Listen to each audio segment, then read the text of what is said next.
Swys, I need to take you somewhere. Last week, we all saw against Wales. We get to that 22. We're not finishing. It happened again against Scotland. Shimmy spoke about it. When you take it back from yesterday, what do you think is going wrong? Maybe that's not the right word. Where do you see us, after creating so much pressure, how do we break teams apart? What should we be doing to score? Firstly, they believe when you go into the red zone, the 22, and there's a maul, plan A is to maul and to score. And they train that and they rehearse that. Same with a scrum in our half. That is the main thing on the menu.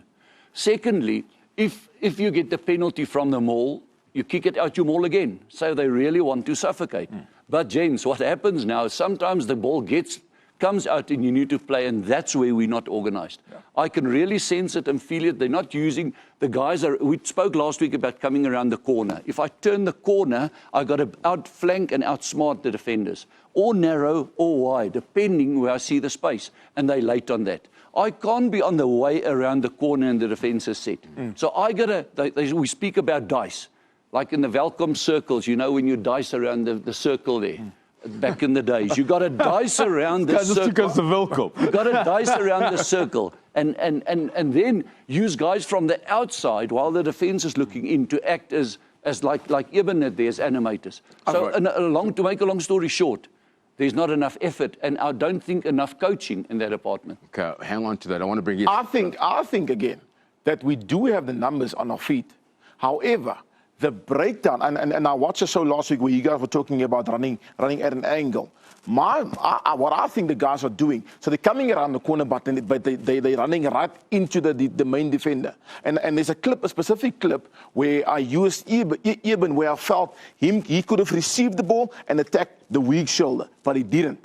So he went straight into, I think it was the lucid prop, Scotland. Who then ripped the ball. Now, if he just went into two defenders, he would have sucked them in. Sia could have cleaned, quick ball, we would have been gone on the outside. But because his main focus was carrying into contact, that slowed our ball down. And there's numerous times where we create that opportunities, but we're not getting the weak shoulders. We're not getting guys adjusting, getting over the advantage line and then playing from there. And that's where I feel we're losing. But Jono, the reason for that is patience as well. Because when I hit this wall, and the wall reacts, you got to be patiently until the wall breaks. No, but remember, the call is a dice, so then you can't slow your ball down. No, I'm not talking. Listen, this is important. The guy coming straight, he's in front. He plays with the 9, but the guys coming around the corner, they can't stop. They just got to go, and you got to make sure on that quick ball that they get it. So if they're behind the gain line, they're not going to do exactly what you explained. They can't get there. But then also when you're in contact, it's got to be dynamic. It's got to be dynamic.